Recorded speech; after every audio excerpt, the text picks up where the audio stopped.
The NFL draft is just 24 days away, and the Bengals have the 28th overall pick. So, where could they go in round one? Maybe address the offensive line?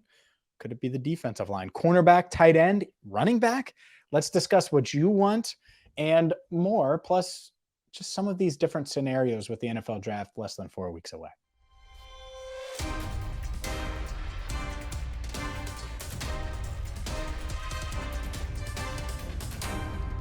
Hi again, everyone, and welcome in to Cincinnati Bengals Talk. I'm James Rapien of allbengals.com. Hit that subscribe button, ring the bell, and let's get on into it. Happy Monday to you. This Bengals team, well, they've addressed plenty of needs in free agency, and whether it was their most recent signing of Terrell Basham or Irv Smith Jr. or Sidney Jones, they've added some guys that might not be huge names, but might end up being solid contributors. So we're going to keep you up to date on free agency if the Bengals add anyone between now and really any time.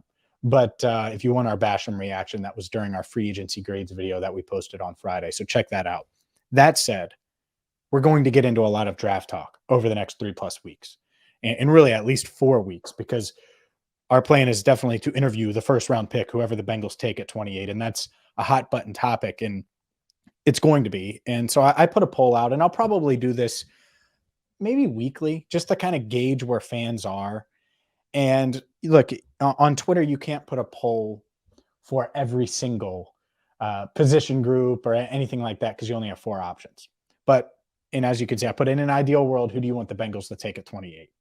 And whether it's a top tight end, whether it's the offensive linemen that are projected to be there, whether it's Wright, Harrison, or Jones, a top cornerback, Calijah, Cancey. I thought it was interesting that the majority of you still say offensive line. And the reason I say that is because if it's Anton Harrison or Dawand Jones, they may be the best player available, but they wouldn't be in a ton of scenarios. Like if Bijan Robinson falls, he's certainly probably at the top of the Bengals board. But even past that, Calijah Cancey is going to be ahead of Dawand Jones on the Bengals final board. I would be surprised if it wasn't. So that's the dilemma, right? Because a lot of you naturally are going to say, and I can feel it in the comments as I'm recording, protect the franchise, protect the franchise. And I understand that. You also can't reach to do that, because if you reach to do that, then you end up with the Cedric Ogbuehis, the Billy Prices. And I'm not saying any of these guys are going to be that, but you just don't want to take an offensive lineman to take an offensive lineman. You want to take the right guy. I say it so many times during draft season: draft players, not positions. And that's what was interesting. We did a full-on mock draft on Monday's show for Locked On Bengals. And Jake Lisco and I got into not a debate, but a discussion about it, because Anton Harrison was there and Bijan Robinson was there. This isn't close to me. It's not close. You take Bijan Robinson. And we did end up taking Bijan Robinson, spoiler alert, and that was the right pick. But you're going to get a ton of people that say, no, you got to take the tackle. He's an offensive tackle and position value and protecting the franchise and all of those things. But Bijan Robinson is special.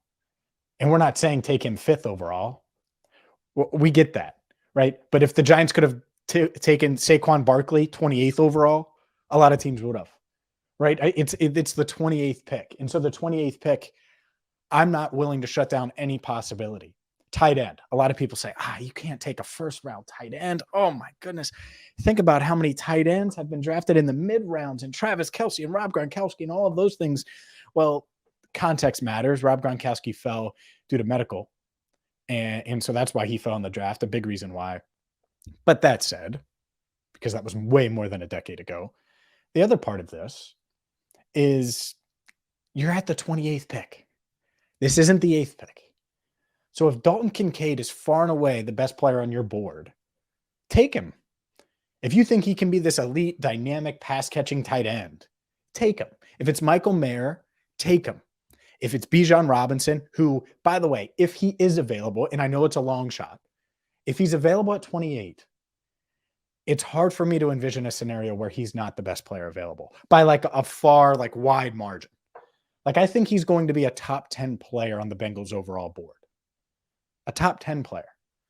If you get that at 28, think about that. Think about how many top 10 players will be available when the 28th pick rolls around. Probably not many. Cornerback is certainly interesting as well. I could see them being in on a corner at 28. I think the options are endless. And just looking at this poll, though, it's close. You know, it's a lot of trenches. Nearly 40% of you say offensive line with Wright, Harrison, or Dawand Jones. Calijah, Cancey are top defensive line, 25%. Tight end edging out defensive line, which I thought was interesting, at 27%, and then 9% at top cornerback. There were a lot of people talking about Jahmyr Gibbs or Bijan Robinson. And I think that's interesting too, because what if the Bengals look at Jahmyr Gibbs and say, man, he is just a plug and play, catch passes from Joe Burrow, add another electric weapon to this offense. And if it were me, and that's how you felt about Gibbs, try trading down a few spots, and still trying to get him, especially if Bijan falls. Now, maybe not, but it is interesting looking at Jahmyr Gibbs and just, could they go with him at 28? I feel like it feels a bit rich, but it really just depends on who's off the board and who's not. And it's much like last year. I was open to essentially every possibility. And towards the end of the draft cycle, during draft week, it kind of shaped itself out, and you do enough mocks and you read enough and you talk to enough people. And I'm not there yet from a research standpoint, from an information gathering standpoint. Hopefully I'll get there before the draft rolls around in 24 days. And to me, it looked like, okay, they're not taking Tyler Linderbaum. They're going to be in on Dax Hill, George Karlaftis. Those are the two guys that could realistically fall. Everyone was talking corner, and Andrew Booth Jr., and talking corner, and this guy or that. Dax Hill, George Karlaftis. And people were surprised when they passed on a corner, because there were some corners available, and they took Dax Hill. And I think they were in on George Karlaftis too. He went to pick earlier to the Chiefs. We'll see what it narrows down to. But right now, if you told me they took Michael Mayer, I would not be surprised. Or Dalton Kincaid, I would not be surprised. Bijan Robinson, I would not be surprised. It's a need, and it's the best player by far in the draft at that need. Jahmyr Gibbs wouldn't shock me. Wouldn't shock me at 28. No, baby, no. If they think he's Alvin Kamara with Joe Burrow, I get it. I understand it. Now, will Gibbs be the best player available? I don't know. That one's a little bit murkier. I'm not as confident in that one as I am Robinson. I think if Robinson's there, he would be the best player available. But really, there's not much I'm willing to rule out. Quarterback, I'll rule out. Punter, I'll rule out. Wide receiver, unless Jackson Smith-Njigba somehow fell, and I don't think he will. I think he's a top 10 pick. I don't see wide receiver really being an option. Outside of that, man, I think Cancey would certainly be BPA if he fell. Robinson would be. I think these offensive linemen would certainly be. Could Broderick Jones fall? I doubt it. Right? I doubt it could happen. It's tough with offensive tackles to grade them that way, or to look at them that way, because they just don't fall. Darnell Wright, if he falls, of course you run up to the podium, depending on who's there, but probably not, because he could be a top 15 pick. Would not shock me. Warren McClendon, could he be there at 28? Could you go that route? I don't know. I think most of these guys, Peter Skoronski, we've talked about them already being gone, but if one of them fell, of course you would take them. But if not, you have to be open. And so I think the point of this video, there was no overwhelming 50% plus percentage on any of these options.